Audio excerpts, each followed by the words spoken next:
Assalamualaikum guys. So kalau korang nak dengar audio saja di Spotify, korang boleh join, senang je. Korang dapat support podcast kita dengan bayar hanya RM10 saja setiap bulan. Akan dapat minimum 4 episod sebulan. Just join Patreon, tekan link kat bawah. Korang dapat dengar sambil tutup phone. Kalau korang tak ada YouTube Premium lah. Kalau YouTube Premium pun boleh, ataupun join membership YouTube kita pun boleh. Tapi the best is Patreon. Tekan link kat bawah, dengar audio directly tanpa iklan.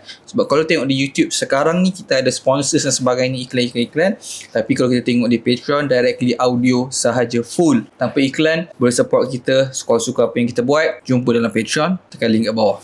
Thank you so much Tuan Ramli Awang Mursyid.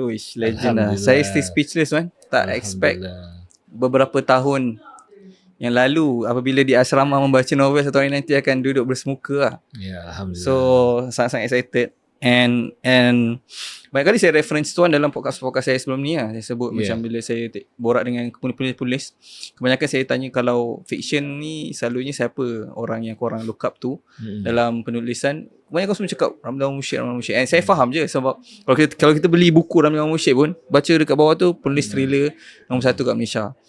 So terima kasih Tuan. Sebelum kita start, saya nak cerita saya punya perjalanan sikit. Dulu saya duduk asrama. Sebab saya duduk asrama Tuan, kita akan ada buku-buku yang mana kita pas-pas. Sebab buku di saya madrasah tak dibenarkan. Madrasah novel, surat khabar, majalah. 3 ni memang tak boleh lah. Phone lagi lah. So saya bukan seorang yang membaca pun. Masa kat sekolah pun tak suka baca lah. Tapi bila disebabkan tak ada option lain melain untuk baca alat-alat yang diseludup antara Ramli Awang Mursyid, baru saya dapat first exposure. Dan buku pertama Tuan yang saya baca adalah buku Muhammad Pembero, Hatiku Dia Harajuku. Oh ya. Dan saya dari situ saya memang terus tersangkut. Tapi sebab kita student, tak ada duit dan limited in terms of buku, berapa banyak buku yang kita ada dekat situ. Dan kalau ada pun semua berturutan, kena ikut turutan kan. So saya baca Hatiku Dia Harajuku, mandatory, Tuan Biro 3 buku. Tak silap saya. Tapi lepas saya habis belajar, Ramli Awang Mursyid punya nama still dekat di hati, tapi saya tak ada peluang untuk membaca dah lah. So memang Tuan usaha nak jadi penulis tu Tuan? Saya? Ya. Iyalah, terima kasih sebelum tu ya. Memang saya tak jangka saya akan jadi penulis. Sebab bila tahun 80-an, saya tengok ayah saya tulis skrip drama radio, saya pun tertambat hati. Tapi beliau tak pernah publish, tak pernah siarkan dia punya skrip. Jadi saja terkurunglah di rak-rak buku tu. Rak-rak buku tu kadang-kadang saya ambil, tengok, wah, saya kata, saya tanya, Pak, apa ini? Dia kata, ya, skrip drama radio, dia kata.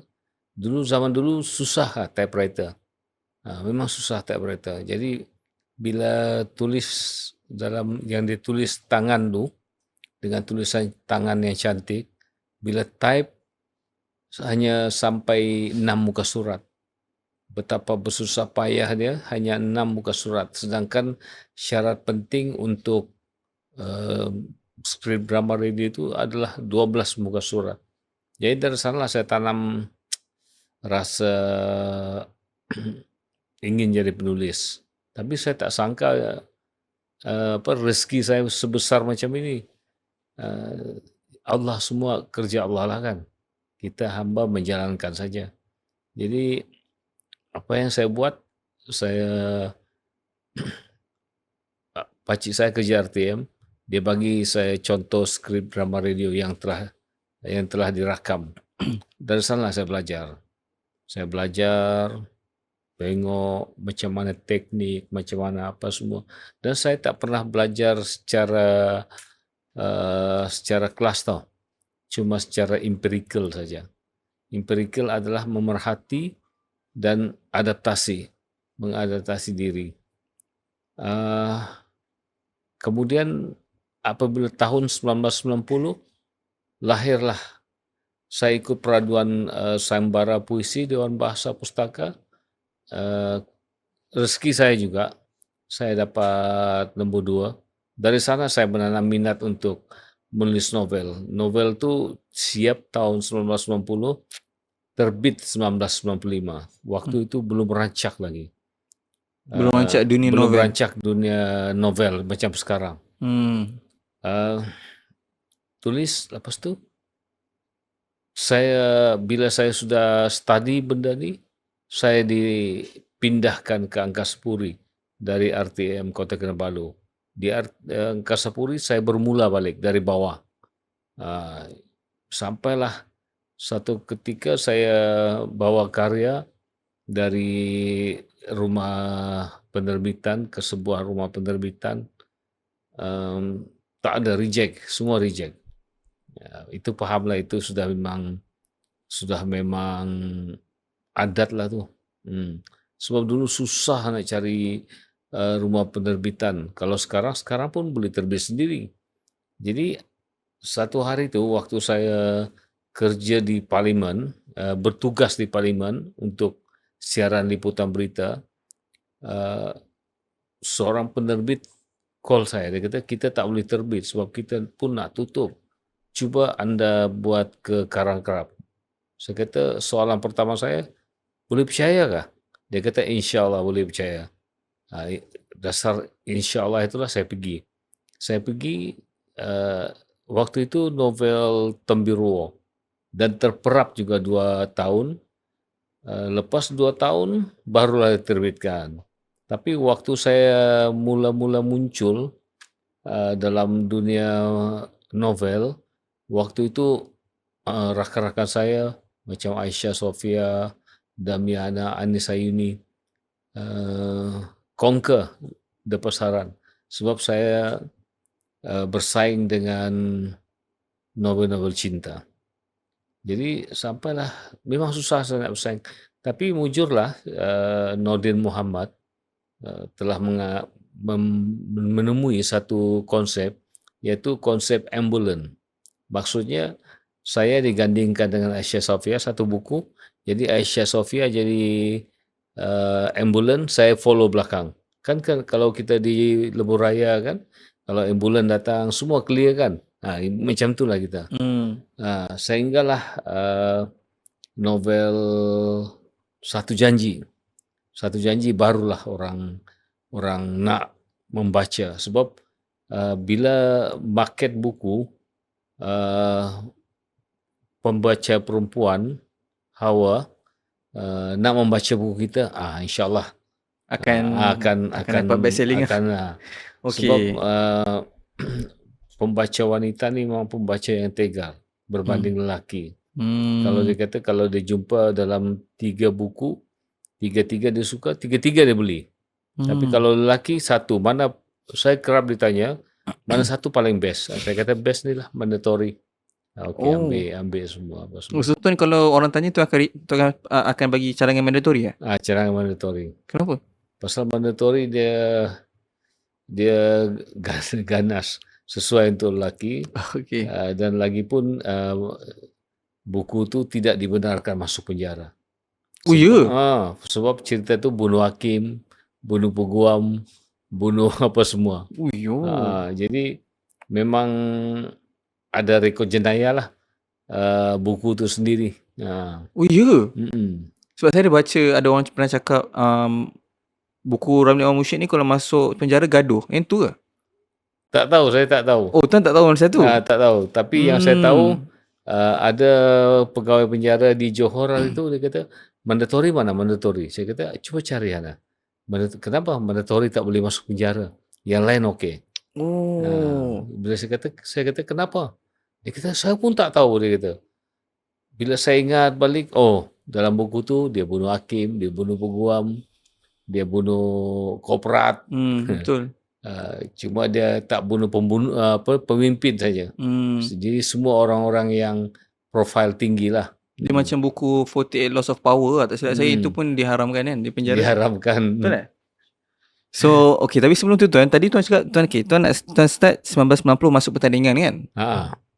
Kenapa tuan masuk pertandingan tu? Itulah mula-mula saya punya pintu masuk ke dunia novel. Sebab saya lama dah mengimpikan untuk tulis novel. Cuma saya tak mampu. Saya tidak ada keyakinan diri waktu itu. Yang saya mampu cuma skrip drama radio. Tapi daripada mana datang minat tu nak tulis novel? Di Uh, zaman novel ni bukan satu perkara yang memang macam iya, sekarang. pendorong utama adalah hadiah lah.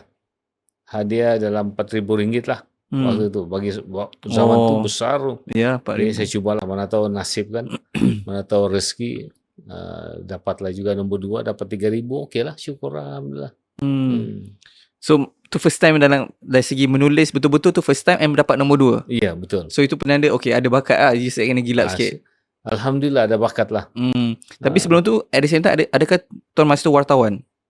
Ke belum? Belum, saya penyampai radio. Okay. Bila saya masuk, pindah ke Angkasa Puri, saya masuk wartawan, baru sana saya polish saya punya penulisan, saya punya pemikiran berubah. Apa pun berubah. Jadi saya tulis dengan fakta, campur fiction, sampai orang tak tahu itu fakta kah fiction. Ramai orang jadikan rujukan, terutama bila dunia korporat, dunia apa semua kan, dunia yang jahat-jahat lah dalam novel. Tapi macam Tuan boleh masuk dunia media? Adakah sebab ayah tadi? Media tak. Oh, menulis. Bukan, maksudnya kan tadi Tuan cakap dekat pergi daripada Ketua Kinabalu tu transfer ke Angkasa Puri kan? Di Angkasa Puri. Angkasa Puri jadi DJ radio. Bukan. Saya jadi pemberita, wartawan. Tu kira dunia bukanlah hiburan, dunia media kan, macam broadcasting kan. Tapi Tuan adakah sebab Tuan punya pelajaran? Tak. Saya memang rezeki saya ditempatkan di situ. Bila saya ditempatkan di bilik berita, saya paling tak suka. Sebab berita ni kan hari-hari ada homework. Hari-hari ada homework. Homework yang kena siapkan hari itu juga. Bila saya pergi assignment, balik, mesti buat. Macam sekolah lebih kurang. Biar sekolah lah.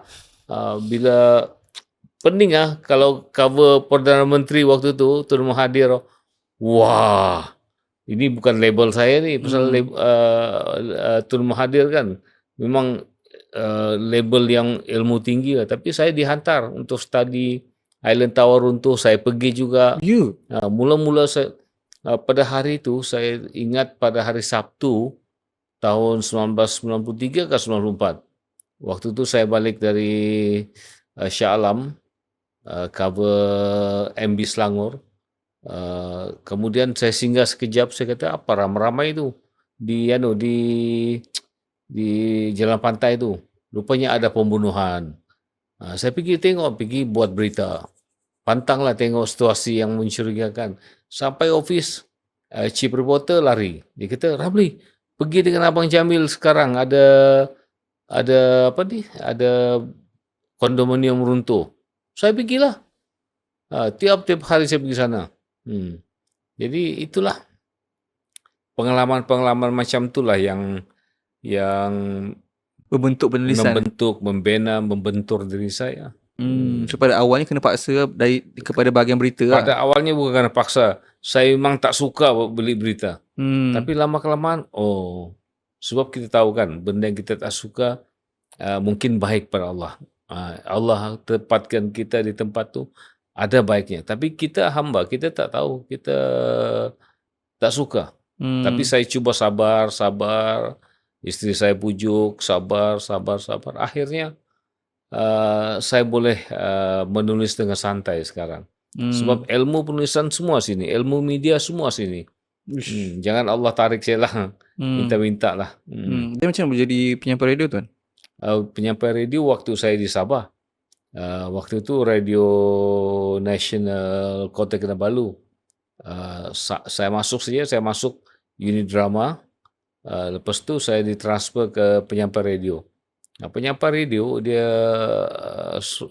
kita seronok lah, kita suka main lagu, tapi faktanya sedikit. Jadi saya dihantar ke tempat yang lebih mencabar. Penyampai radio is dunia glamour. Tapi bila ke bilik berita adalah dunia yang paling mencabar. Jadi peralihan di sana. Saya tak belajar lagi macam mana cara pemberitaan. Saya lost. Macam mana nak buat ni benda ni? Tapi berkat sabar tu insyaAllah. Saya belajar sikit-sikit. Saya belajar dari orang lama. Saya belajar tengok berita orang macam mana. Itulah akhirnya. Itulah formulanya, konsepnya yang paling paling asas adalah kenapa, mengapa, bagaimana, di mana, bila. Oh, ni konsep dia Itu. Jadi konsep itu saya terapkan dalam novel-novel saya. Sebab bila ada novel-novel saya tu, kalau perasan bila dalam satu bab tu ada satu pembunuhan berlaku, tapi saya tak tunjuk siapa pembunuh. Hanger, Cliffhanger. tergantung. Jadi bila next chapter tak ada jawapan dia. Jadi saya paksa orang membaca tau, secara lembut, secara psikologi. And bila saya tengok review-review tentang cara penulisan Tuan Ramli pun memang ramai orang cakap macam tu lah. Kalau ada benda-benda tu jadi, dia tak akan dia jawab terus. Dia akan dibiarkan gantung. And saya tak tahu, saya rasa Tuan pun perasan lah. Macam tadi saya dengar Tuan sebut dua perkataan yang membuatkan saya ingat pada Tuan main novel. Yang pertama tadi Tuan cakap, bila kita sabar tu ingatkan pada saya Laksamana Sunan lah. Dan juga Tuan cakap insya-Allah pun benda yang sama juga Laksamana Sunan juga kan. Hidup hidup tu insya-Allah. Hidup insya-Allah, mati itu pasti. Besok kita tak tahu kita hidup lagi. Insya-Allah. Hari ini macam mana, sehat? Insya-Allah sehat. Hidup lagi engkau, kita insya-Allah hidup. Tapi perlahan bila kita sambut birthday kan, kita menghampiri pada kematian. Kita kalau orang yang sedar benda tu, patutnya sedih kan time dia kan. And boleh saya tahu macam bila Tuan beralih daripada penyampai radio ke berita tu, masa zaman penyampai radio ni adakah tadi dah glamour lah, orang dah kenal? Saya cuba untuk glamour. Di Sabah. Tapi tak dapat glamour tu. Bila saya tulis novel, alhamdulillah famous pula. Apa yang buatkan Tuan nak cuba untuk glamour time tu? Ingin dikenali, ingin popular. Dulu susah kalau nak popular. Jadi saya sangka saya penyampai radio yang hebat lah. Tapi rupanya tidak. Kan kalau kita kejar dunia, akhirat akan menjauh. Tapi apabila kita kejar akhirat, dunia akan ikut follow kita. InsyaAllah. Itulah yang saya cuba terapkan. Dan yang penting dalam karya-karya saya, sungguh pun banyak pembunuhan. Tapi dakwah itu mesti ada. Dakwah yang ringan-ringan. Sebab ada baru-baru ni ada editor dari Karangkraf hantar satu Facebook dia kata. Dia kata makcik dia gara-gara Laksamana Sunan masuk Islam. Uish. Ya? Dia tanya kenapa, pasal Laksamana Sunan tu sabar, apapun apa semua. Laksamana Sunan tu saya bentuk watak dia tu cuba meneladani Rasulullah, tapi tidak sehebat Rasulullah lah. Tapi ialah untuk berbuat baik apa semua. Dalam dunia ni apa yang paling susah? Sabarlah. Yang paling senang marah. Bukan. Cakap sabarlah. Kalau seorang tu kena musibah, sabarlah. Tapi cuba kena pada kita. Boleh sabar atau tidak? Yang paling senang cakap sabar, yang paling susah untuk sabar. Tapi kalau sabar itu ada, insya-Allah. So kalau macam ada orang kena musibah kan, Tuan recommend macam mana cara untuk cakap dia? Sabarlah. Oh, cakap juga. Sabarlah. Cakap je lah, sabar juga. Sebab saya pun boleh buat apa? Saya tak mampu, sebab macam saya pun kalau saya menulis, saya kena munajat tau. Maksudnya macam saya meminta pada Allah tau. Tolong berikan aku idea yang baik, idea yang boleh melorongkan jalan kepadamu, idea yang boleh membuatkan orang sabar apa semua. Jadi itu dakwah dalam penulisan saya. Yang paling senang, contohnya lah kalau Laksamana Sunan, dia tengok matahari dah tergelincir. Jom, macam mari kita solat zuhur. Itu sudah cukup. Tak perlulah qala Rasulullah solat itu wajib apa semua, tak. Jadi orang tak mau mendengar kita berkhutbah. Orang mau kita bersantai. Tengok contoh, jadikan sebagai contoh. Rasulullah banyak mempamerkan contoh kan. Dan itu yang memberi kesan dalam kan. Bila baca sirah apa semua, dia kena ejek, dia kena maki, dia kena ludah. Rasulullah diam, saya senyum. Ya. Akhirnya orang terpikat kepada akhlak Rasulullah. Makin masuk Islam. Baru ni saya ada berpodcast dengan Prof. Ridwanti. Dia masuk Islam di usia muda lah, sebagai orang Cina di Malaysia. Dan dia cakap dengan saya, one of the main reason sebagai orang Cina kebanyakannya kat Malaysia ni antara bangsa yang susah nak masuk Islam, walaupun di Malaysia, adalah sebab diorang tengok contoh orang Melayu pun tak meyakinkan diorang lah. Dia macam, ialah bukan tahap saya lah untuk ulas kan. Tapi kita pun tak menunjukkan contoh kan. Sebab kita kurang bersyukur kita lahir dalam Islam. Cuba kita bersyukur kita lahir dalam Islam. Cuba kalau kita lahir dari agama lain, tentu payah, susah apa semua. Jadi saya mengenengahkan mesej-mesej ini dalam bentuk novel. Jadi itulah sistem pemujukan saya secara psikologi. Bila tuan beralih kepada berita, adakah itu fasa banyak berhadapan dengan jenayah tuan? Saya selalu cover jenayah. Saya semua cover dulu. Jenayah, PM, TPM, apa lagi? Masuk PM tu, PM punya Perdana Menteri. Yalah, maksudnya berita yang negatif ke macam mana? Negatif tak. Kita media kerajaan. Kita ada editor. Faham. Walaupun kita panjang lebar panjang lebar mengulas benda tu, sampai editor dia potong. Kita media kerajaan mesti pro kepada kerajaan. Faham ya, RTM kan. And then bila tuan dah dekat situ, tuan start tulis 1990, tapi start buku pertama publish 1995. Itu dengan Karangcraft ke belum lagi? Itu dengan Dewan Bahasa. Dewan Bahasa dulu. Macam boleh berjaya meyakinkan diorang untuk tulis buku? Tak ada meyakinkan. Cuma rezeki lah Allah Ta'ala. Saya pun tak tahu ada bakat, tapi Allah yang bagi kan. Orang nilai pada tulisan. Waktu itu di Dewan Bahasa Pustaka Sabah, dia kata, siapa penulis ni? Siapa?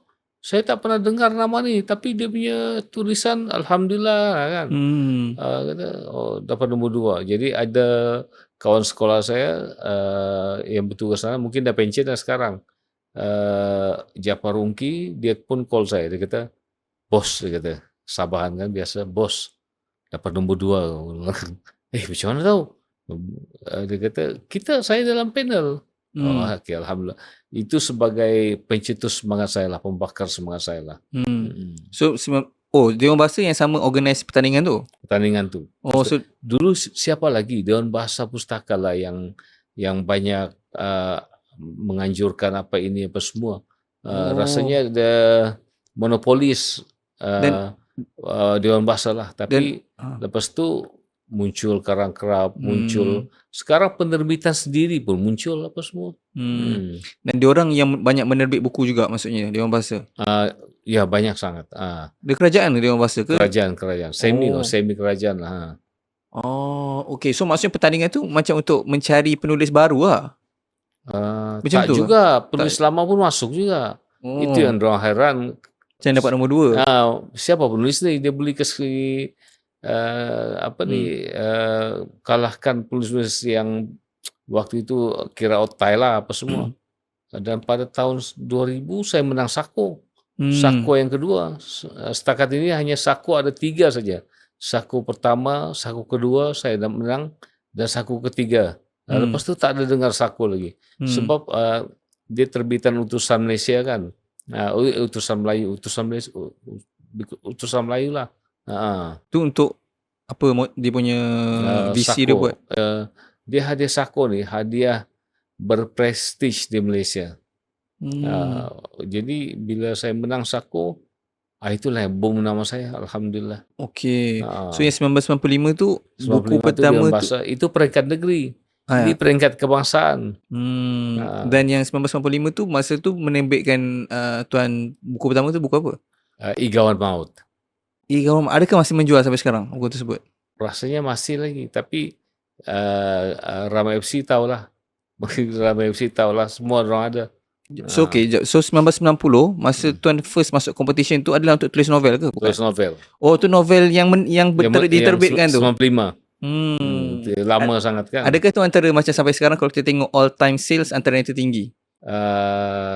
Ke tak? Tak. Tak. Itu cerita pasal apa tuan? Saya tak baca itu. Cerita pasal satu zaman Jepun dulu. Kita tahu Jepun ni jahatlah bagi orang Melayu. Tapi pada tahun 1965 di rumah di kampung tu ada kena bakar. Setiap rumah ada kena bakar. Jadi siapa yang membakarnya tu?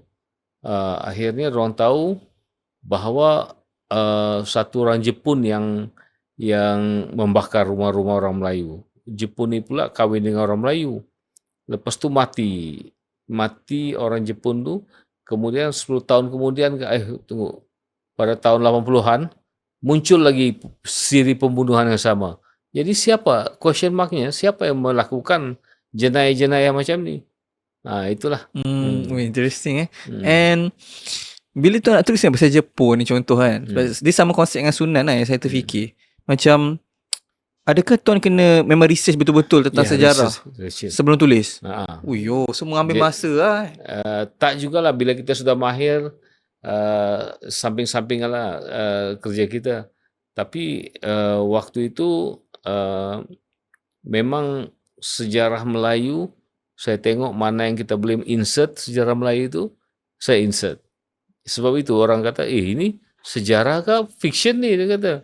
Sampai saya pernah dituduh oleh satu pensyarah di sebuah universiti, saya ni penyeleweng sejarah. Tapi buku cerita kan, buku cerita gajah pun boleh terbang. Adakah bila nak tulis novel, macam pada tahap awal lah, mungkin sekarang tuan punya cara penulisan dah berbeza, tapi mungkin pada tahap awal tu, adakah bila nak tulis novel, contoh pasal Jepun bakar rumah ni, sebelum tulis tu dah kena ada gambaran? Macam mana cerita tu daripada awal sampai habis? Saya nak buka satu cerita. Bila saya menulis, saya berada di dunia lain. Dunia novel. Maksudnya saya di alam nyata agak slow. Tapi di dunia novel insyaAllah saya tajam. Bila saya duduk, saya zikir, apa semua. Seolah-olah saya berada tempat tu. Saya melihat dari segi mata kamera tau. Okey, saya nak ambil ini. Saya nak ambil ini, saya nak ambil ini, shot ini. Okey, kemudian saya pecahkan. Sebelum hilang, pecahkan dulu. Baru pecahkan dulu. Jadi kita sambung ayat penyambung tu. Begitulah saya lakukan. Pernah sekali saya tulis cerita. Waktu tu anak saya kecil lagi. Tulis cerita mistik lah. Tak juga mistik. Tapi waktu tu saya menulis, saya buka tingkap kan, panas. Jadi saya dengar bunyi tingkap. Macam orang ketuk lah. Malam hari pula. Jadi saya kata, jangan kacau. Saya nak menulis ni. Lepas tu datang lagi bunyi itu. Saya tengok tak ada lagi. Lepas tu saya berdiri depan tingkap tu, saya tunggu apa yang muncul. Bunyi ada, pap. Tapi yang muncul tak ada. Rupanya semua main dalam kepala saya. Yo, serius ah? Main dalam kepala. Pernah saya tulis cerita Kasyaf Ain lah. Kasyaf Ain boleh dapatkan Rami FC. Sekarang saya tulis yang kedua. Kasyaf Ain tu, saya tuliskan. Dia malam-malam seorang-seorang ya. Ada kepala dua tau muncul. Kepala muncul kan. Tapi tengok tak ada. Lirik je, lirik. Pakai ujung mata je lirik. Dia tengok skrin tu. Di mana aku nak dibawa ni? Saya cuba padam, hilang. Dia pun hilang. Saya padam yang watak ini, dia pun hilang. Saya tulis lagi, dia pun ada. Saya tutup komputer, saya tidur. Pasal dia mengganggu konsentrasi kan. Itulah bila kita punya minda bawah sadar tu tinggi. Ini pun bukan hebatnya saya tahu. hebat Allah Ta'ala. Dia memberikan minda bawah sadar yang uh, luar biasa lah. Jadi benda tu boleh. Sebab saya boleh bila menuliskan sampai ke tahap bila orang ketuk pintu dalam tu, saya dengar ketuk pintu di luar. Tak, tak, tak, tak, tak, tak.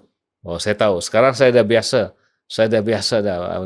Sebab itu saya menulis pagi. Saya tak menulis malam lagi. Oh, okey. Menulis pagi. Sebab saya full time kan menulis. Saya menulis pagi. Malam saya tak menulis lagi. Sebab takut benda-benda tu datang lah. Dia tak ada sebenarnya. Tapi ini imajinasi tu. Imajinasi. Sebab apa yang kita fikir itu ada. Waktu itu kita fikir apa? Hantu. Ada. Waktu itu kita fikir gangguan. Ada. Apa yang kita fikir itu ada. Hebatnya Allah Ta'ala bagi kita akal tu, itulah. Apa yang kita fikir ada. Apa yang Yusuf fikir sekarang ada, insyaAllah. Ke depan tu apa yang kita fikir? Ke depan. Ada. Tapi apa yang dipikirkan Tuhan punya diri, saya yang tahu. Ada, insyaAllah. Kita tinggal doa saja. Sebab itu, bila saya menulis, saya punya doa panjang lebar tau. Panjang lebar. Antara doa-doa tu, Ya Allah, lindungilah aku dari gangguan diriku sendiri. Kejahatan diriku sendiri. Kejahatan jin, syaitan, apa semualah. Apapun yang berunsur negatif, jauhkanlah, lindungilah. Tapi still ada. Tapi kita sekarang bila saya menulis tu, saya boleh bezakan mana satu halusinasi, mana satu yang nyata. So, tadi tu antara experience awal yang masih belum dapat betul-betul bezakan lagi. Betul. Mula-mula saya lari tau pergi atas. Saya menulis di bawah, saya lari tinggalkan komputer, masuk bilik tidur. Menggigil saya dalam selimut. Rupanya bila saya study dalam rupanya itulah setiap penulis yang hadapi, yang serius menulis lah. Bila ada satu barat, bila dia menulis, dia ada satu macam anxiety tau. Dia selalu macam worry saja. Itu pun pernah saya hadapi juga. Tapi kita ada penawar lah dalam Islam. Balik pada Al-Quran, balik pada zikir, balik pada solat, pokoknya balik pada Allah Ta'ala. InsyaAllah kita akan sembuh. Tapi yang penulis barat tu dia macam, dia tak boleh kawal dia tahu, diri dia sendiri tahu. Malah dia tak boleh kawal sama ada itu bayangan atau reality. Akhirnya dia hanyut pada fantasi dia sendiri. Nama dia pun Tuan sebut tadi, minda bawah sedar. Minda bawah sedar. Bawah sedar. Minda sedar, minda bawah sedar, minda telah sedar. 3 konsep tu penting. Minda bawah sedar ni, kita menjana kita punya angan-angan tau. Kalau dulu jangan jadi angan-angan mak jenin gitu. Tapi sekarang bagi saya angan-angan tu penting. Pasal ia membina impian dalam otak. Saya nak jadi ini. InsyaAllah mesti ada tau. Saya nak jadi penulis yang berkualiti. InsyaAllah dapat. Pasal minda bawah sedar kita ni, dia jenis minda yang bodoh tau. Maksudnya kita kena sumbat maklumat apa yang ingin kita capai. Sebab itulah bila saya mula-mula pindah ke Angkasa Puri tahun 1990, saya tak boleh adapt lah hidup di sini. Tapi bila saya masuk kursus minda tu, akhirnya saya boleh adapt. Akhirnya saya berumah tangga di Selangor, di Lembah Kelang. Saya tak balik Sabah. So di situlah start mula-mula Tuan betul-betul memahami konsep tu. Masa masuk kelas tersebut. So ni sebelum menulis lagi ya sebenarnya? Sebelum menulis. Menulis kecil-kecilan adalah. Menulis puisi, menulis drama radio, tapi menulis novel, bagi saya novel ni sesuatu yang besar. Sebab kita membina empire kita tau. Jadi di sinilah kita tumpahkan segala impian kita lah. Ya, tapi ialah berbalik pada Tuan sebut tadi kan, membina empire kita. Dan saya yakin bila Tuan nak start tulis tu, salah satu buku kan yang baru, contohnya nak create story daripada scratch ni, dia mengambil energi sangat banyak. Energi betul. Kan? So bila dah habis tulisan satu buku tu, bukan perkara yang mudah untuk just letak buku tu di tepi dan jana idea buku baru.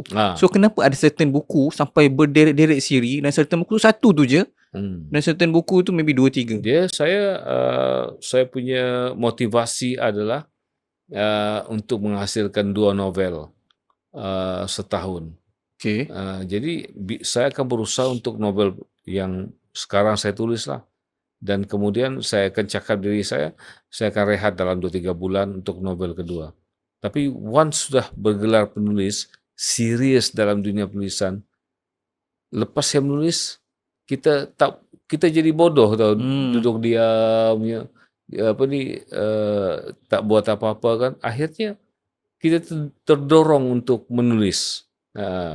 Kita tak bolehlah menulis lah ni. Macam yang Anding Ayangan saya buat. Saya kata, saya cakap dengan diri saya dalam sebulan lah saya nak rehat apa semua. Seminggu kemudian, saya nak menulis lah. Boring ya duduk gitu ya apa semua. Sebab dah jadi pekerjaan kita kan benda tu. Dah jadi darah daging kita. Jadi tak boleh duduk diam. Ya, tapi maksudnya kenapa? Apa yang buat salah satu buku tu worth untuk kita tulis sambungan dia dan satu lagi habis di sini je?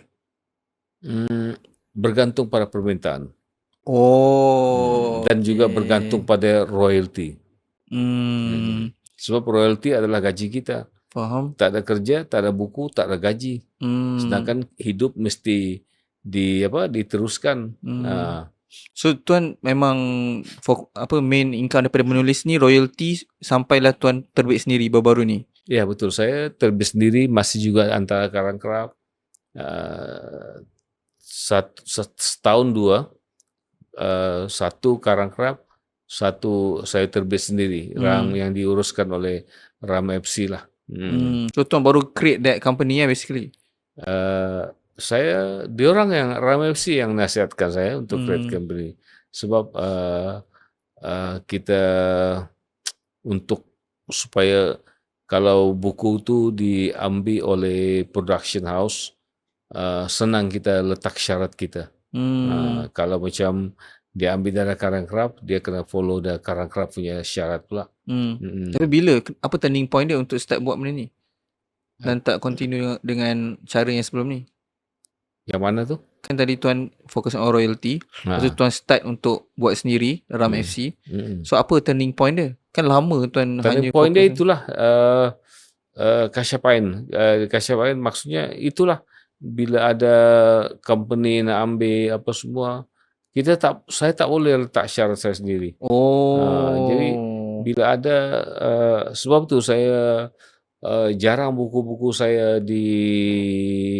difilmkan, didramakan, sebab saya cerewet dalam bentuk dari segi cerita. Sebab apa yang ada di frame diorang tu tak sama dengan frame di kepala saya. Sebab itulah macam daripada terbit jadi rosak, dia asak oleh pembaca, kenapa begini, lebih baik tak payahlah. Kecuali syarat itu dipatuhi lah. Faham. Sebab itu sekarang insyaAllah bila ada permintaan begitu, skrip saya kena tengok. Saya tak boleh lepas macam tu je. Kenapa tuan diorang tak offer ke tuan untuk buat skrip? Bukan tak mau, tapi banyak kerja. Buat skrip banyak kerja. Banyak kerja. Saya punya kerja novel banyak lagi tak habis. Faham. Untuk target tahun ni insyaAllah. Faham. Okay. Saya ada 2-3 soalan yang saya kepala otak saya tadi, saya dah lupa. Okay, so saya nak berbalik kepada point tadi sebelum kita sentuh balik pasal lebih teknikal ni. Adakah bila tuan tulis buku Unggu Carmilla pun dapat banyak gangguan macam ni?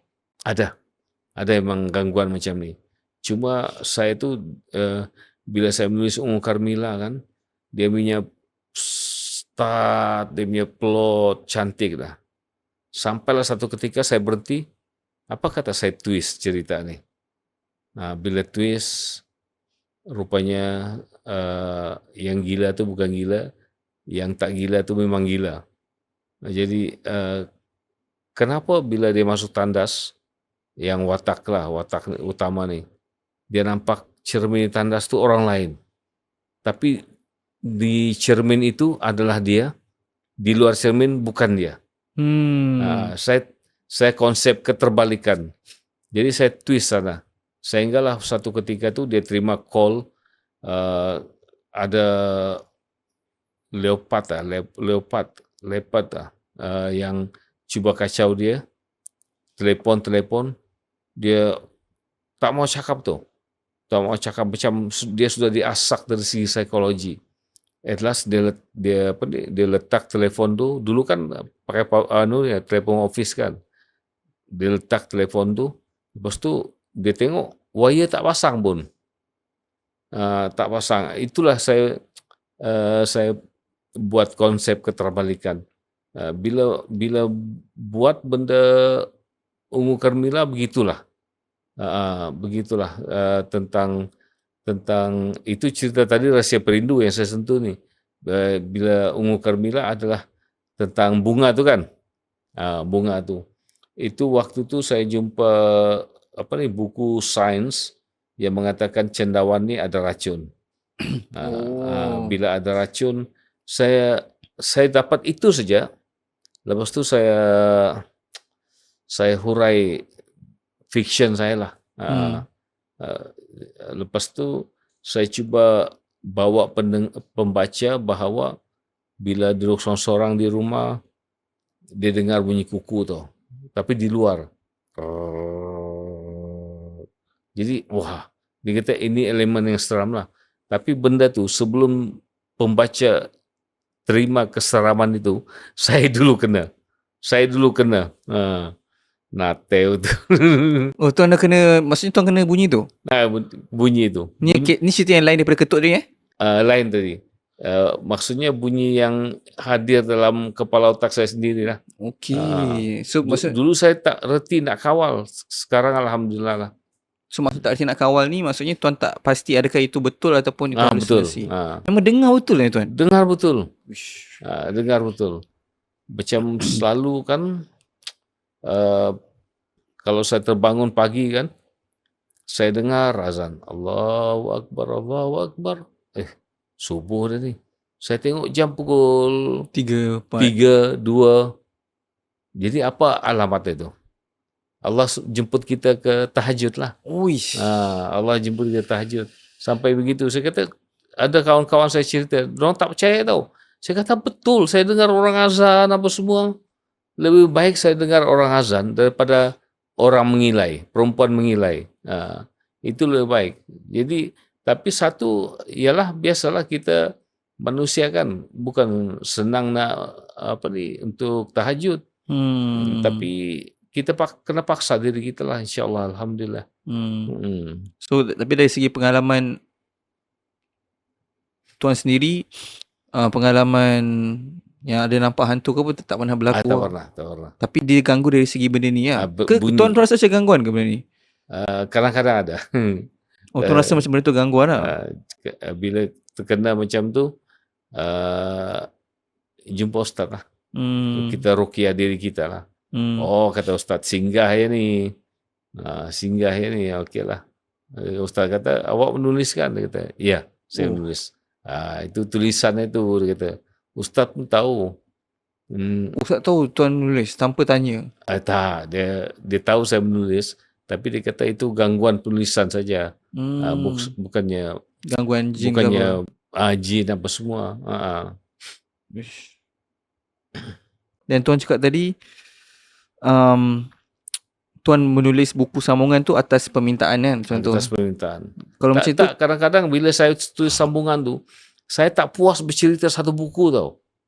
Bila saya tak puas bercerita satu buku, ending dia selalu saya cliffhanger macam tu.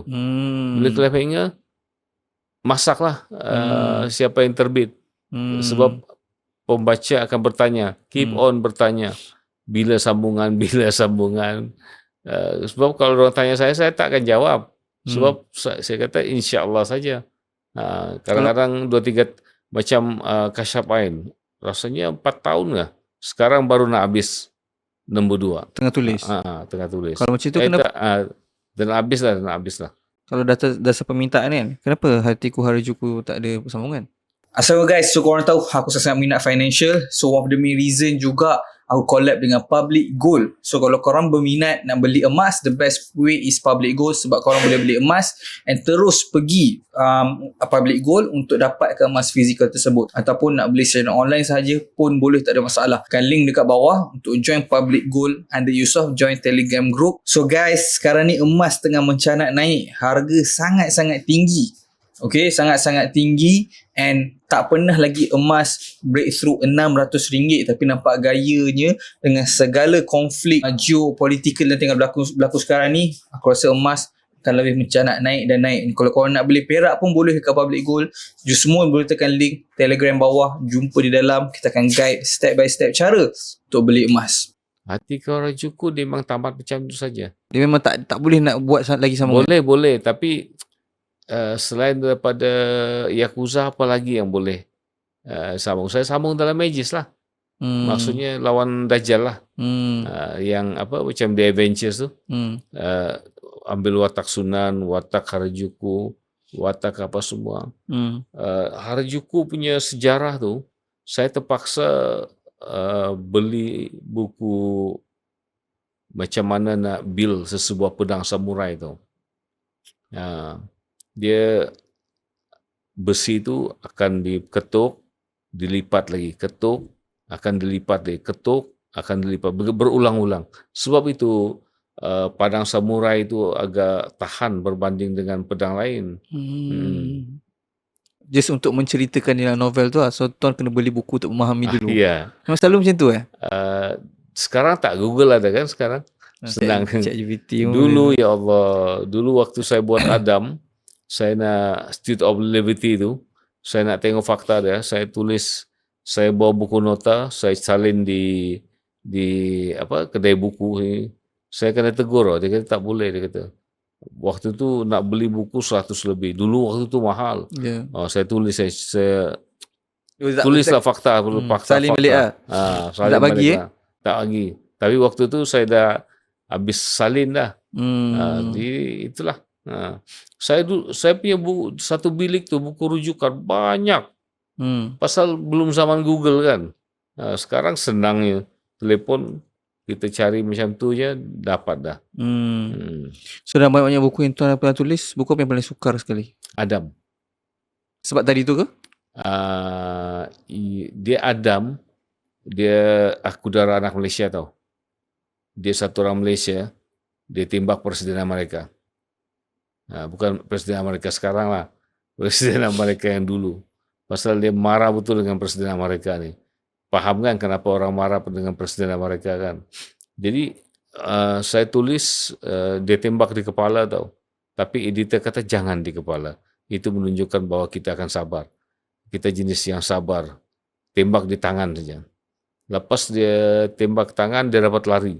Adalah dia punya adingan-adingan tu. Lepas tu dia punya akhir sekali dia mendarat di Israel. Tapi saya matikan macam tu saja. Maksudnya macam tak to be continue apa semua. Saya suka memancing pembaca dengan ending-ending macam tu. Dia Israel. Dan apa yang saya gambarkan 10 tahun, 20 tahun dulu happen. Benda yang agent Mossad ada di Malaysia happen. Itu tak tahulah macam mana, kebetulan ke mungkin kebetulan. Tapi apa yang mendorong tuan untuk tulis satu buku tu, contoh macam yang tadi kan. Saya anak aku darah anak Malaysia kan. Kepelbagaian. Saya nak kepelbagaian. Saya novel cinta pun ada tau. Satu Janji, Haura. Saya novel psikologi pun ada. Rahsia Perindu, Mandatory, Fiction 302. Saya novel Purba pun ada. Laksmana Sunan. Saya novel apa lagi? Sekarang saya cuba pelbagai semua sudut yang ada. Saya cari sudut-sudut untuk masuk. Jadi saya mau dikenali sebagai seorang penulis yang kepelbagaian. Saya masih ingat dulu waktu saya uh, bersaing dengan novel-novel cinta tu kan. Sampai saya cakap dengan editor kan, saya kata, boleh tak saya tulis novel cinta tapi pakai nama perempuan? Dia kata, no, tetap dengan thriller juga. Dan yang yang dulu penulis thriller nombor 1 itu dipanggil jenama tau. Macam Ram FC Master Thriller, jenama juga. Itu yang sebenarnya marketing lah.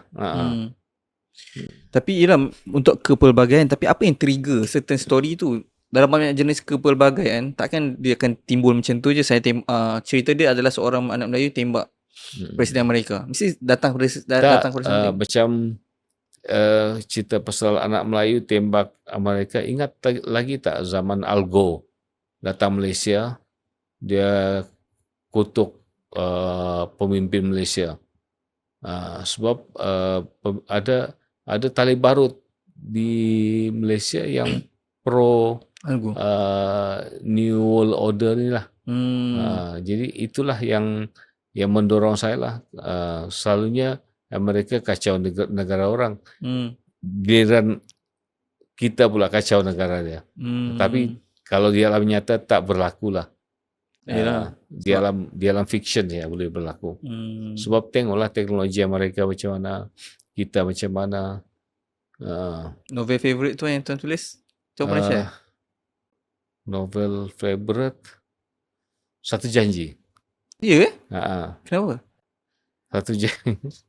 Satu Janji tu dia cerita macam mana nak mengurat bini dia lah. Okey. Tapi dalam cerita cinta tu dia ada juga dia punya thriller apa semua, macam mana suami isteri tu di Kundasang Sabah, bilik bersebelah-sebelah, tapi yang isteri dia cari suami dia, tapi dia kata di Kundasang, tapi bilik di sebelah-sebelah ya, tapi tak jumpa. Akhirnya berjumpa juga. Taklah, mungkin waktu itu era zaman novel-novel cinta begitu kuat sekali. Jadi itu yang cuba saya lakukan. Dan Satu Janji juga berjaya memecahkan tembok pembaca wanita untuk membaca novel Satu Janji. Itu yang paling seronok lah. Yang paling susah Adam. Yang paling saya bermain dengan plot, bermain dengan apa semua prinsip, bermain dengan semua saya style adalah Laksamana Sunan. Laksamana Sunan ada berapa?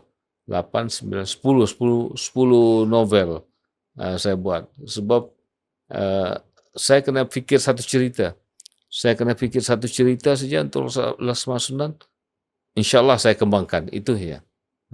Tapi kenapa Sunan yang dapat attention sampai 10 tu kan? Tak ada. Mungkin orang suka dia baik, dia pendekar, dia sabar, apa semua. Jadi ramailah pembaca-pembaca wanita jatuh cinta pada Sunan ni. Itu fitrah lah, fitrah. Faham. Dan sebab tu sampai 10, maksudnya sebab sambutan sangat-sangat baik. Alhamdulillah. Compared tu semua yang lain. Ada dia punya golongan lah. Suka yang Sunan, suka yang psikologi, suka yang cinta, suka yang macam cerita horor kan. Dia cerita novel cinta tau. Dia satu orang Australia, satu orang Melayu, dia masak nasi lemak, tapi dia cuba intip polis Australia ni yang kena tahan di hospital. Rupanya ending dia, polis tu isteri dia. Isteri kepada hero ni. Tapi hilang ingatan. Sebab apa? Sebab dia kata tindakan Australia membunuh, insiden pembunuhan di New Zealand tu betul. Itu memperkatakan bahawa Jadi Allah tariklah dia punya ingatan. Jadi itu menunjukkan bahawa dia punya keserasian tu tak betul, tak tak tak seiring. Jadi secara tidak langsung saya cakap yang isteri ini Allah Taala tarik ingatan dia. Jadi dia lupa siapa lelaki ini. Okay. Dan usually kalau tuan tulis cerita-cerita yang macam ni kan, adakah bila tuan nak start create cerita tu, tuan akan tulis permulaan dan pengakhiran, tengah-tengah tu along the way? Mula-mula ya. Hmm. Mula-mula saya menulis intro, ending, tengah-tengah ni dipanggil plot kan, plot apa? Saya panggil perlengahan lah. Dalam perlengahan tu mesti ada kait-mengait apa semua. Tapi sekarang tak. Saya fikir benda tu bila fikir pun dia panggil peram tau, peram dalam otak tau. Peram 2-3 bulan, insyaAllah akan datang idea tu. Ending saya selalu berubah sekarang, selalu. Patutnya ending A, tapi tiba-tiba saya tukar pergi C. Sekarang ni pun saya tulis Water Lily ada 4 option ending. Saya tak tahu mana nak pilih. Saya kata ini. Akhirnya saya pilih ending yang orang tak suka. Orang tak suka sebab adalah sebabnya itu. Itu menunjukkan kelainan lah. Dalam novel boleh ke buat macam ada filem Malaysia, saya tak ingat, Syafiq Yusof kau buat. Satu filem 2 pengakhiran yang berbeza. So far tak ada. Tak ada orang buat. Tapi ada. Boleh ke kalau buat macam tu? Boleh, tapi boleh je Katakan print 100,000, 50,000 pengakhiran macam ni, 50,000 pengakhiran macam ni. Boleh je. Boleh je. Akan diterima secara baik ke kalau macam tu? Orang akan bising lah. Dia akan jadi satu. Akan bising lah. Tapi bila sudah bising tu jadi viral lah. Orang akan cari juga buku tu. Jadi kenapa sesebuah buku tu ni? Sebab pertama orang kenal penulis dia. Orang suka cerita-cerita dia. Dan yang ketiga viral. Kenapa viral? Jadi orang terpanggil lah untuk membaca. Tapi kalau orang membaca viral, kebetulan okey lah. Kalau kebetulan tak okey, sudahlah, meninggalkan sesal di hati pembaca lah. Tapi skill penulisan, maksudnya dari segi bahasa-bahasa digunakan tu, tuan sharpkan polish itu kat mana tuan? Sebab tuan tak ada background like sastera ke apa kan? Tak. Sebab setiap novel saya campur bahasa Malaysia, bahasa Sabahan, bahasa Brunei, bahasa Indonesia. Tapi lenggoknya itu lebih kepada kepelbagaian bahasa. Jadi 4 buah tempat ni saya gunakan dia punya selanga.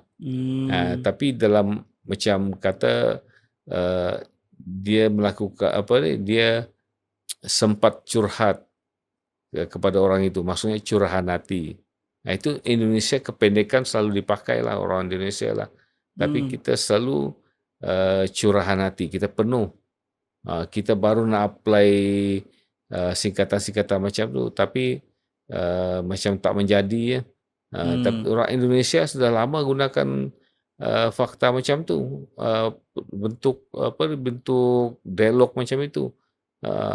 Tapi saya sukalah penuh, cuma sesekali sajalah. Kalau bahasa Sabah, dia melihat alun-alunnya itu lurus. Maksudnya alun-alun tu macam jalan raya lah. Jadi tapi saya bold. Saya bold bahawa bahasa itu dipinjam daripada sesuatu dialek apa semua. Dan bila kita look back kan, tuan walaupun dah berjaya menulis dengan banyak jualan, tapi tuan kerja lama juga, 20 tahun. Lebih. Kenapa tuan? Kenapa tuan dah jual banyak buku tapi still keep on decide untuk kerja full time? Macam mana? Kita kadang-kadang macam kita tak confident tau, macam pendapatan kita berkeluarga kan. Kalau macam ini takut macam kita tak boleh survive apa semua. Sedangkan yang menyelamatkan kita, yang memberikan rezeki itu pada kita adalah Allah Ta'ala. Jadi bila satu hari itu saya terfikir apa semua, saya kira pendapatan saya rasanya boleh kot. Tidak tak mewah lah, tapi boleh lah, boleh. Jadi daripada saya terus bekerja, saya didesak oleh stres, saya pun ambil keputusan pun untuk pension awal lah. Sebab kalau kita fikir proses menulis ni lama satu buku macam tu kan. InsyaAllah 4 bulan, 3 bulan. So, macam mana tu nak cari masa dalam keadaan masa tu bekerja wartawan yang kena travel banyak semua kan? Itulah dulu memang susah sikit. Tapi dulu mudah lagi. Jadi aktif lah. Kadang-kadang kerja RTM dulu, terima kasihlah pada RTM. Sebab kerana RTM lah juga saya pergi overseas. Karena setahun tu 9 kali saya pergi overseas. Sampai kita nak menolak apa semua. Begitulah. Dululah zaman Pak La, zaman Mahathir, zaman Najib. Peluang-peluang macam tu banyak. Memang rezeki lah, rezeki. Banyak negara saya pergi, Jordan, Mesir. Bila saya berhenti kerja, saya kumpul duit, saya bawa family saya melancong pula. Jadi melihat negara, okey, kita tengok negara ini macam mana, tengok macam mana budaya dia, macam mana dia punya prinsip kehidupan dia, mesti berbeza. Pergi negara tu pula, kau tengok, saya beritahu anak saya lah, tengok macam mana budaya dia apa semua. Sebab itu ada di universiti ada pengajian antara budaya. Dia kata pasal budaya lain. Jadi kita belajar. Maksudnya kita belum pandai lagi sepenuhnya. InsyaAllah boleh pandai. Tapi kita belajarlah daripada orang apa semua. Di pergi Turki lain pula prinsip dia. Pergi negara Eropah lain pula prinsip dia. Budaya hidup dia. Bila kita sampai sebuah negara tu, kita tengok tandas dia pun kita dah tahu dah. Macam mana mentaliti kehidupan orang-orang sana. Kita tengok. Dan kan saya ada dengar tuan kat mana saya tak pasti, tapi antara trigger ataupun inspiration bila tuan tulis buku Harajuku tu bila tuan pernah pergi Jepun kan? Pernah. Dan apa? Dan apa lagi negara-negara yang inspired tuan punya buku? Bosnia kan dulu awal 90-an kan perang. Perang. Jadi kita teringat nak tengok lah. China dulu tak boleh masuk. Tapi bila China open dia punya pelancongan, kita pergi. Oh, macam ni pula kehidupan di China apa semua. Kita pegang tembok China. Oh, macam ni pula. Jadi itulah macam Harajuku tu saya tugas. Bila saya tugas di NHK, saya bila habis sudah tugas di NHK tu, saya ambil masa petang tu saya jalan kaki dari bukan Harajuku. Alah, ada nama tu Harajuku. Saya lupa tempat saya tinggal tu. Saya jalan kaki je. Jalan kaki saya tengok Harajuku. Harajuku macam lorong-lorong biasa je. Tapi kalau jadi novel ni mesti orang ingat macam ni. Jadi saya ambil lah. Sebab saya ambil itu Harajuku. Saya tinggal di Shinjuku dulu. Shinjuku, saya jalan ke Harajuku dengan sejuk apa semua. Tengok macam mana kehidupan diorang. Kalau kita tengok di Harajuku tu macam-macam style pakaian orang, buat persembahan sendiri. Kita jalan ujung ke ujung, okey. Kenapa Harajuku? Sebab Harajuku sedap sikit kalau sebut nama tu. Untuk sebab dia punya, kalau kita pergi Tokyo, dia punya sistem LRT tu lebih kurang juga Malaysia. Kita tak akan sesat lah. Cuma budaya di sana, kalau kita naik escalator, kita pergi ke kiri. Sebab orang sebelah kanan tu berlari. Sebab tahulah Jepun kan cepat, dia nak dia tak nak masa membazir. Kalau macam Bosnia, macam mana dia boleh influence untuk penulisan tu? Bosnia macam saya dalam apa tu Banja Benggala saya tengok di mana orang Bosnia bersembunyi waktu serang apa semua. dengan salji turun. Sangatlah inspired saya untuk menulis cerita Banja Bangkalah. Macam mana apa ni, anak-anak yatim piatu Bosnia diambil sebagai anak angkat di Malaysia. Itulah saya kembangkan. Akhir bila sudah besar, dia nak pulang pergi Bosnia, dia pulang. Berlaku pula konflik apa semua. Sampailah dia sebut perguntaan tu. Sampailah ke Croatia, Slovenia, dia bersambung itu. Croatia bersambung itu. Eropah Timur kan. Jadi itulah apa ni? Itulah yang membuatkan saya pergi tempat tu rugi kalau tak tulis novel tu. Sebab saya nampak itu di sinilah orang kena bunuh, di sinilah kubur-kubur Islam banyak apa semua, merata kuburan yang korban peperangan lah. Dan bila tuan dah tulis banyak buku and dah dapat sambutan, macam mana keadaan time tengah kerja? Macam mana keadaan dekat RTM semua? Diorang mesti tahu kan tuan? Tahu. Macam mana tu tuan? Keadaan tu diorang macam mana? Okey. Macam-macam lah apa ni. Kedua orang baca tuan? Ada juga baca, ada tak baca. Paling common dia cakap, bagilah buku free, dia kata. Dia kata, kalau buku free kayu balak pun bankrupt. Begitulah. And masa tu kalau royalties 10% zaman tu? Sama ke macam sekarang? Ya, 10%. Satu buku. Sekarang saya dapat lebih lah sebab saya kira otai kan di Ya, diorang mesti nak jaga tu orang itulah. So macam sekarang zaman social media tuan, so apa cabaran dia untuk menulis buku? Adakah tuan rasa macam disebabkan social media lagi senang untuk orang kenali buku, ataupun orang dah tak baca buku dah macam dulu? Saya cabaran sekarang ni menulis buku adalah masa kesihatan, faktor umur. Itulah cabaran bagi saya. Pembaca itu biar Allah yang urus. Pasal Allah yang memberikan rezeki kan. Tapi bagi saya personally itulah faktor kesihatan, faktor usia, faktor apa lagi ya. Kadang-kadang malas, kadang-kadang rajin. Itulah faktor-faktor yang mencabar saya waktu ini.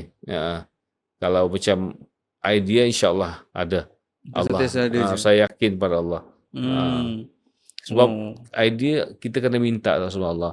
Sebab Allah ni suka hamba-hamba dia meminta pada dia. Kita mintalah. Kalau konsep doa ni, kita kata kenapa kita minta tak apa tak. Tapi kita tak sedar Allah dah ganti yang lain. Yang lebih baik daripada yang kita minta tu. Gitulah. Kalau dari segi masyarakat ataupun majoriti pembaca orang Dewan Malaysia kan, apa salah faham yang tuan rasa diorang ada yang sebenarnya hakikat dia sebenarnya berbeza? Salah faham ataupun apa dipanggil perkataan dia macam misconception lah. Selalunya ending lah diorang apa ni. Diorang ingat tuan saja buat lah. Ingat buat begitu ya. Ingatkan ada sambungan.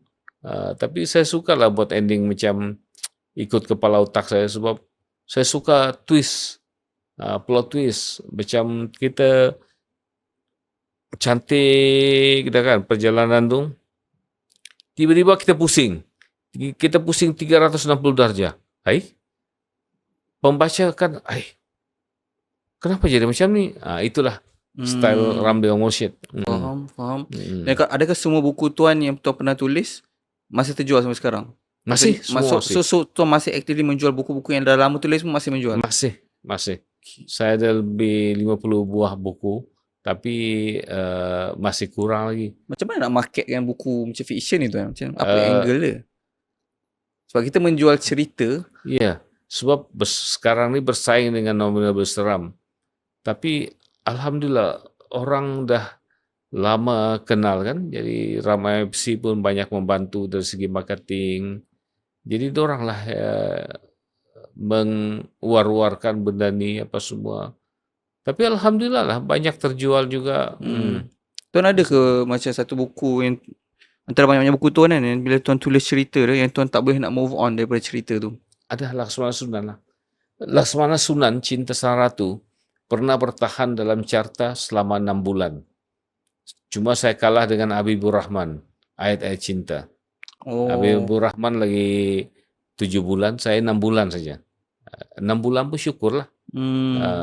Saya heran, 6 bulan dalam carta, nomor 1, nomor 2, nomor 3, nomor 1 balik, nomor 2 balik.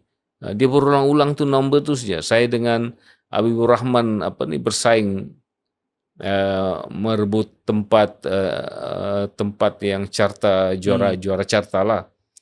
Tapi sampai satu ketika saya tengok buku saya dah nomor 8. Okey lah. Mungkin rezeki saya dah nak sampai situ aja. And tu buku Cinta Sang Ratu lah. Cinta Sang Ratu. Tapi Cinta Sang Ratu bukan yang pertama kan? Bukan yang kedua.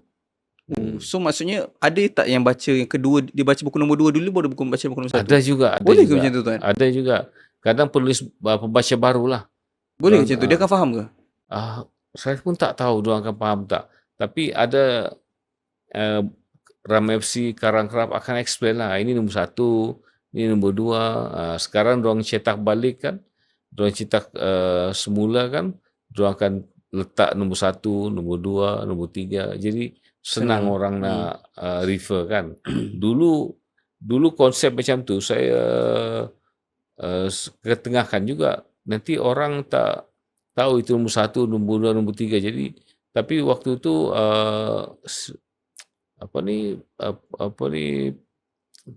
ketua Karangkraf, ketua Alam 21 tak setuju.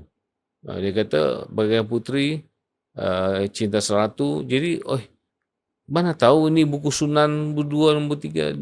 Tapi dia tetap bertahan dengan prinsip dia. Okeylah.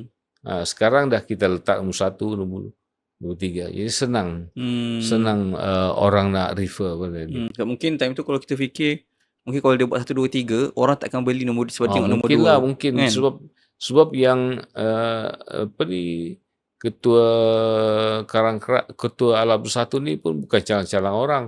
Dia marketing punya orang. So dia tahulah. Boleh saya tahu tuan masa tuan dapat daripada Dewan Bahasa ke Karangkraf tu macam mana tuan dapat yakinkan dia orang untuk tulis buku? Bismillah. Diorang hantar, diorang terima. Saya hantar saja. Tom Biro yang tu. Tom Biro. Lepas tu diorang baca, diorang suka. Lepas tu diorang call saya lah. So tuan tulis Tom Biro dulu baru Laksamana Sunat. Tom Biro dulu baru Laksamana Sunat. Oh ya ke? Macam mana boleh tertiganya idea Tom Biro ni? Tom Biro ni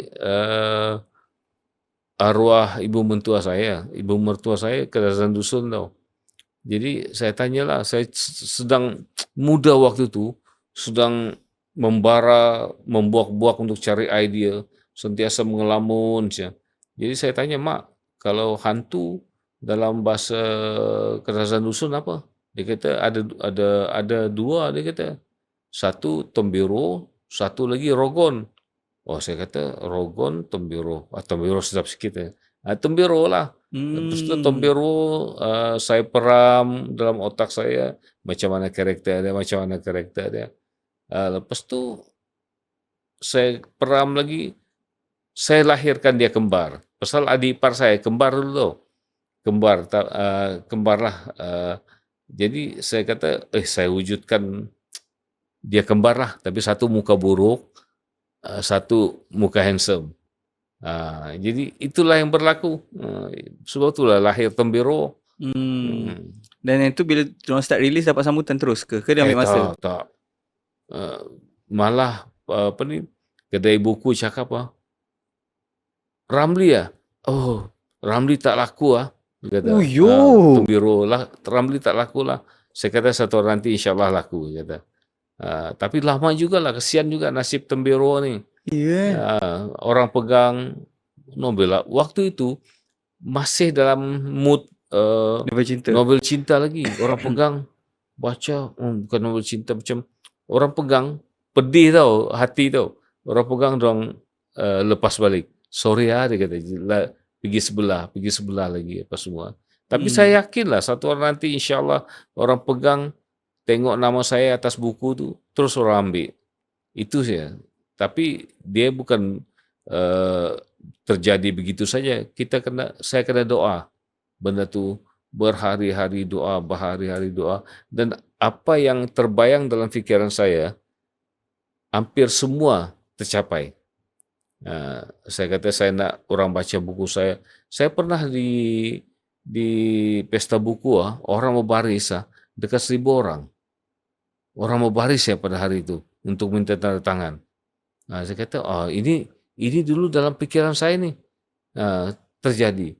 Bila sudah terjadi, ambil kau. Kau boleh hadapkah benda ni atau tidak? Jadi penat tadi. Ya. Tapi macam mana kita cari rezeki manusia itu kan? Ya, sebab saya ingat zaman saya belajar tu, Tombiro je saya baca buku 1, 2, 3. Yang buku yang keempat boleh saya tahu tahun berapa dia release. Buku yang keempat tu lepas Tombiro. Lepas Tombiro wayang, movie. Oh patutlah. Sebab masa saya belajar tak ada buku. Saya ingat saya buat orang cakap ada 3 ni je. Saya cakap okey 3 ni je Saya ingat 3. Tapi bila saya check balik tadi saya tengok 4. Saya tak ingat bila keluar kan. Tapi point dia masa saya, kenapa saya dapat baca pun buku ni, sebab dekat asrama ni yang jadi rebutan adalah Sunan. So bila buku tu saya dapat baca sebab terlalu ramai orang beratur untuk tunggu giliran. So Tombiro ni available. So macam okey lah. Tapi saya baca saya tak kecewa lah. Yang tu dengan mandatory macam saya cakap tadi. And cuma saya terfikir, adakah Tom berpuas hati dengan dia punya movie Tombiro? Movie beginilah, itu perbezaan tentang naskah novel dengan naskah skrip. Sebab saya ada dalam panel juga. Apa yang saya bayangkan tak sampai kepada penulis skrip.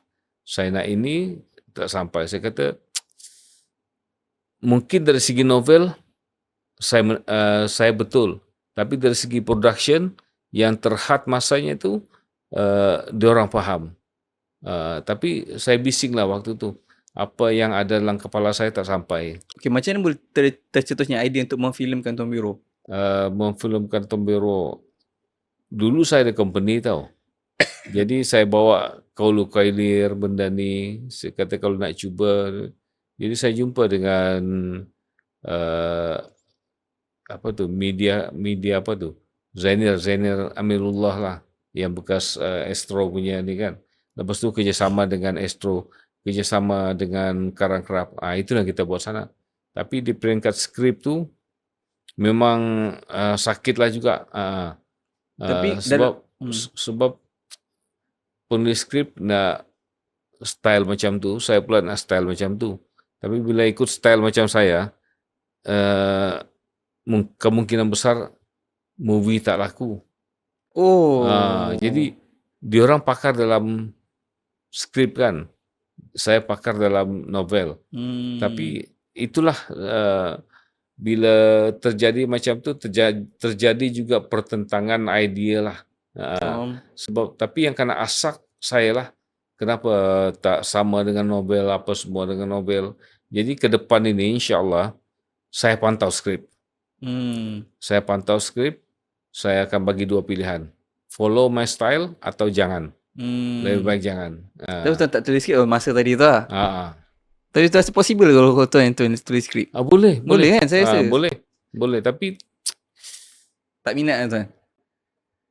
Bukan tak minat tau, tak puas tau kalau skrip tu.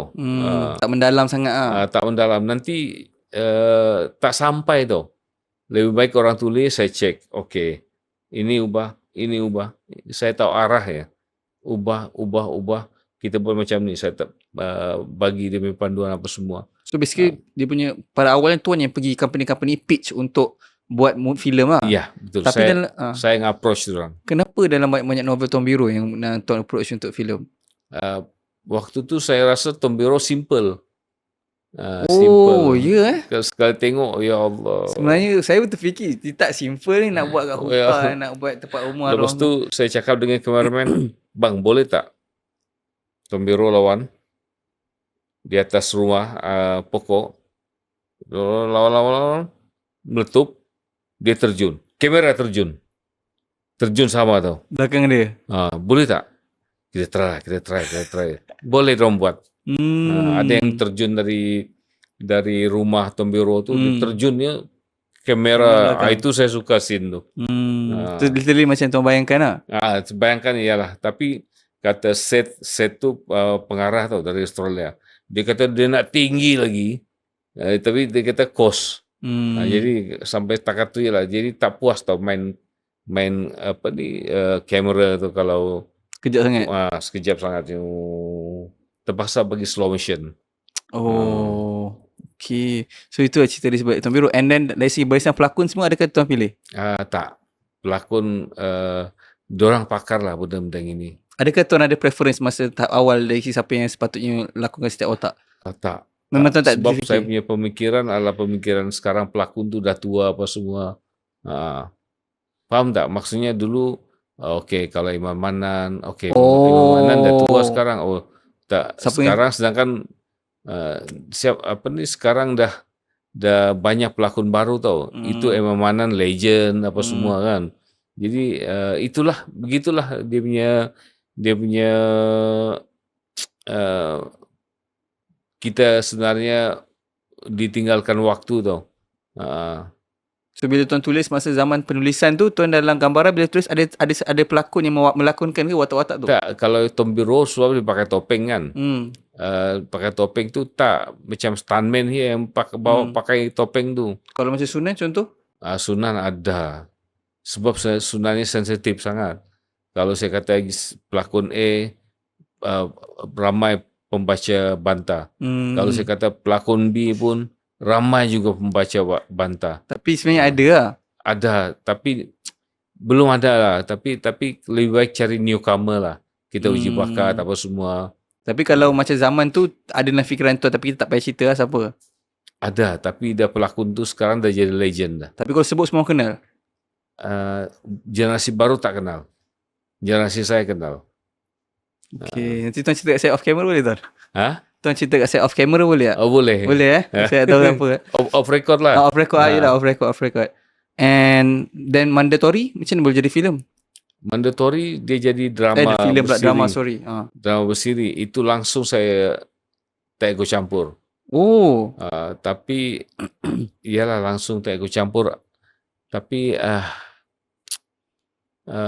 memang lari lah dari novel. Saya tanya Raja Isham yang director tu, dia kata minta maaf lah, dia kata skrip drama tu, cerita tu memang diperkosa habis-habisan, dia kata. Jadi memang jauh menyimpang lah. Tapi diorang lagi tahu kan apa yang nak buat kan. Tapi saya tak setuju lah benda tu. So, maksudnya kalau macam proses dia macam mana? Contoh kalau orang tu dia nak buat filem macam tadi Tuan sendiri approach. Tapi contoh kalau ada company datang jumpa Tuan, kita nak ambil karakter dan jalan cerita ni untuk kita filmkan. So maksudnya proses apa, kena bayar satu fee copyright macam tu lah, lepas tu settle? Ya, kita kena bayar copyright lah. Macam kita tengok lah, ada tawar-menawar lah. Okay, dia macam proses mandatory ni lah. Sebab tu Tuan tak masuk campur. Sebab ini dia punya case lain dengan lain. Dia direct dengan Karang Craft apa semua. Tapi sekarang Karang Craft pun kalau production lain ambil kan, dia akan tanya. Dia kata, tanya Ramli dulu lah. Kalau Ramli bagi green light baru boleh. Okay. Dan kalau macam pengakhiran Tom Biro tu bila buat penggantungan macam tu, surat dari Sunan yang last kan? Sunan dia itu kami bincang lah sendiri. Maksudnya dorang cuba kaitkan lah ke Magis. Kan Magis kan dulu nak buat juga kan, tapi dia punya budget tinggi sangat. So tergantung macam itu je lah. InsyaAllah Allah bagi rezeki buat juga tu. Berapa bajet yang masa tu diperlukan? Waktu tu kalau yang Bagaikan Putri dalam 20 juta. 20 juta kalau kita tayang di sini belum tentu dapat balik modal. Kalau yang Magis? Magis around tu je lah. Around 20 juta juga? Je. Dan Tom Biro berapa modal? Tom Biro sekejap 6 juta. Dapat balik 6 juta? Tak dapat. 8 juta balik. 8 juta tapi tu tak tolak lagi pawagau semua? Tak tolak lagi pawagau. So rugi lah? Untuk kira tak untung. Tak untung lah? Wish. Sebab apa tu rasa susah nak jual? Adakah sebab cerita tersebut ataupun sebab waktu lain? Tu, bila Tuan look back sekarang kan, kenapa Tuan rasa? Itu rezeki lah. Sebab marketing mati-matian sudah dorang usahakan. Kalau yang filem baru yang bertopeng tu juga kan, saya tengok dia punya marketing bukan hebat tau. Tapi kenapa tak capai sasaran? Filem baru makan topeng maksudnya? Maksudnya Keluang Man. Betul lah. Betul Dia juga. punya marketing. Tapi saya pun tak tanya kenapa tak boom waktu tu. Saya bukan pakar lah untuk mengulas benda-benda gini. Tapi akhirnya balik pada rezeki lah. Dan adakah sebab tu tak proceed untuk buat sambungan Tembiro? Saya nak buat sambung, tapi cara saya sendiri lah. Akan buat nanti balik. InsyaAllah. Saya boleh kata insyaAllah je lah. Sebab saya tengok baru-baru ni, beberapa hari lepas kat Zul Arifin punya IG, dia buat video dia diet dah 20 kilo turun. Tu bukan untuk Tombiro 2 Bukan. Mana lah tahu kan tiba-tiba kan. So saya selalu cerita dengan isteri saya, dengan anak saya kata, kalau insyaAllah kalau ayah ada budget saya nak sambung lah Tembiro ni. Sebab kalau betul pun boleh jual kat luar negara sebenarnya kan. Boleh. Tapi cerita tu pergi luar negara kan Tembiro. Boleh. Ini angan-angan saya lah. Tapi tak mustahil Allah bagi. Dia kata siapa pengarah ya? James Wan. James Wan bill story saya $7 juta, apa lagi gini bla bla bla bla. Sudah tak tahu berapa juta, tapi dia punya pasaran nationwide gitu. Tapi tengoklah kalau rezeki lah. InsyaAllah rezeki. Itulah. Dan cerita tu kena dalam bahasa Melayu. Dalam bahasa Inggeris lah. Ataupun kita buat macam Mel Gibson yang yang cerita macam Transformers. Bukan Transformers. Mel Gibson ni cerita Indian tu. Dia pakai bahasa dia tukar bahasa. Tak, dia pakai bahasa dia orang. Kita pula pakai bahasa kerajaan dusun. Waktu tu subtitle je lah. Kan sekarang kalau kita tengok Netflix, bahasa Thailand, Filipina apa semua, tengok subtitle je lah. Ada satu Mel Gibson tu yang apa nama itu? Apocalypto kah? Okey, saya tengok cerita tu. Ingat tak? Cerita tu dahsyat tu. Itulah, tapi dia pakai Indian punya bahasa kan. Tapi cerita dia memang tu novel tu tuan? Tu novel bukan. Bukan tapi macam itulah saya punya impian. Tu gila. Biar dalam bahasa kerajaan dusun, tapi yang kita perbaiki tentang fighting, pasal kerja kamera apa semualah, tapi kena budget besar lah. Ini cuma angan-angan insyaAllah. InsyaAllah tak mustahil lah. Kalau ada juga pengarah tempatan kita pun boleh buat macam tu. Syafiq Yusuf kah, siapa kah, kan? Okay, alright. Thank you so much tuan. Okay, sebab alhamdulillah. spend time dengan kita hari ni. Saya sangat berterima kasih kepada tuan. Saya tadi saya ada benda nak cakap masa tuan sebut pasal kita fikir je. Dia cakap insyaAllah akan jadi kan. So episod ni saya fikir Rama dah. Saya fikir Rama Dawah Mursyid akan jadi dan kita hari ni di sini. Itulah. Alhamdulillah. So thank you so much tuan. Maybe kalau jadi dengan James Wan tu, kita boleh buat podcast baru untuk kita promote dengan filem InsyaAllah. James Wan tu kan. InsyaAllah. Okay, thank you so much. Ini angan-angan saya lah. Tuan ada apa final words kat kita punya viewers dan mungkin pembaca tegar Rabi Dawah Mursyid? Terima kasih atas sokongan pembaca-pembaca sekalian. Apa yang anda berikan selama ini, saya doakan semoga Allah membalas jauh lebih baik daripada apa yang anda berikan pada saya. InsyaAllah. Okay, thank you so much guys. Macam biasa, korang minta Ramli Dawah Mursyid kita dah sampaikan. Boleh komen ke apa persoalan korang. Boleh komen juga siapa lagi korang tengok next. So buku next apa ni tuan? Kasyaf Ain 2. Water Lily, ya. Kasyaf Ain 2. Itu sambungan dia. Itu dia lah sendiri terbit lah. Dia sendiri terbit. Banyak pada pada Ram FC. Around bila tu? Tahun ni juga. Tahun ni juga. 2 buku setahun lah. Ya, 2 buku setahun. InsyaAllah. Okay, thank you so much guys. Boleh jumpa kat episode akan datang. Assalamualaikum. Assalamualaikum.